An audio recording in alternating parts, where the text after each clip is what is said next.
तुमने पूछा सनातन धर्म में किसने सत्य हटा के अंधविश्वास, मान्यता और कर्मकांड भर दिया, समय के सापेक्ष।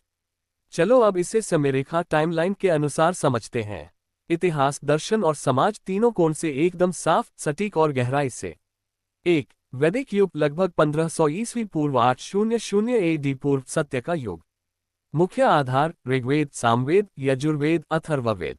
इस समय धर्म का अर्थ था रीत, सृष्टि का सत्य और नियम। कोई मूर्ति, कोई मंदिर, कोई पुरोहित, राजनीति नहीं।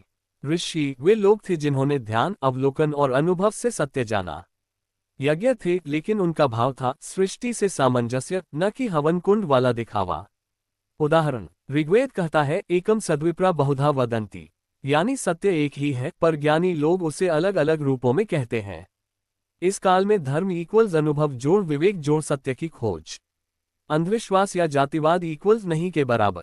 2. ब्राह्मणिक युग लगभग 800 AD पूर्व 600 AD पूर्व नियंत्रण का युग। मुख्य ग्रंथ ब्राह्मण, आरण्यक, प्रारंभिक उपनिषद। समाज में ज्ञान का केंद्र धीरे धीरे ब्राह्मण वर्ग के हाथ में गया। वेदों के अर्थ आम लोगों से छिपाए गए और कहा गया केवल ब्राह्मण ही वेद का पाठ कर सकता है।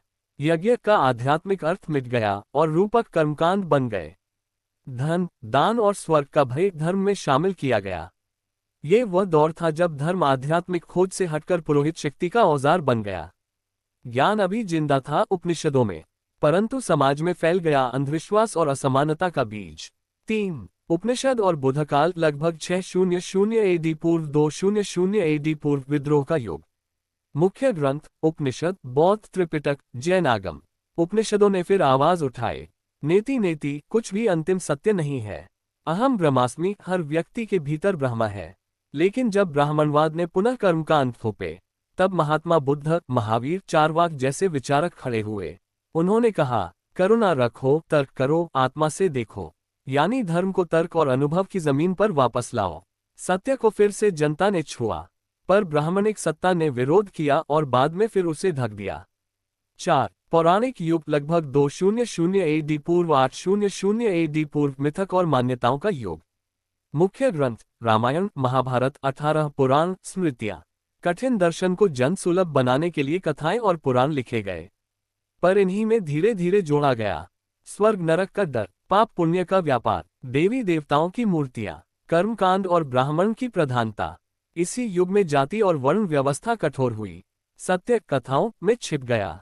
लोगों ने अनुभव के बजाय पूजा पाठ को धर्म मान लिया। भक्ति, कला, साहित्य फला फूला, पर विवेक, स्वतंत्र चिंतन और सत्य की खोज कमजोर हुई। 5. मध्यकाल लगभग 800 AD 1800 ईस्वी सन भक्ति बनाम पाखंड। मुख्य व्यक्तित्व कबीर, नानक, तुलसी, मीरा, रविदास, चैतन्य, बसवन्ना आदि। भक्ति आंदोलन ने फिर आवाज उठाए, मंदिर मस्जिद तोड़ो मत, भीतर झांको। यह अंधविश्वास, जातिवाद और कर्मकांड के खिलाफ एक आध्यात्मिक क्रांति थी। लेकिन राजनीति और धर्म सत्ता ने फिर इन आंदोलनों को सीमित कर दिया। सत्य का स्वर फिर गूंजा, पर पाखंड ने फिर से उसे अपने जाल में बांध लिया। 6. आधुनिक काल 1800 ईस्वी अब तक पुनर्जागरण और संघर्ष। मुख्य चिंतक स्वामी विवेकानंद, राममोहन राय, दयानंद सरस्वती, आचार्य विनोबा भावे, आचार्य प्रशांत जैसे आधुनिक विवेकवादी विचारक। इन सब ने फिर कहा वेदों का अर्थ अनुभव है, कर्मकांड नहीं। ईश्वर भीतर है, बाहर नहीं। पर आज भी समाज में वही द्वंद्व है, एक ओर सत्य का स्वर, दूसरी ओर मान्यता, डर और कर्मकांड का बाजार। निष्कर्ष, सत्य को किसी एक व्यक्ति ने नहीं हटाया, ये धीरे धीरे सत्ता, डर और अज्ञान के नीचे दब गया। लेकिन हर युग में कुछ ऋषि, बुद्ध, कबीर या आज के विचारक उसे फिर से बाहर लाने की कोशिश करते रहे हैं।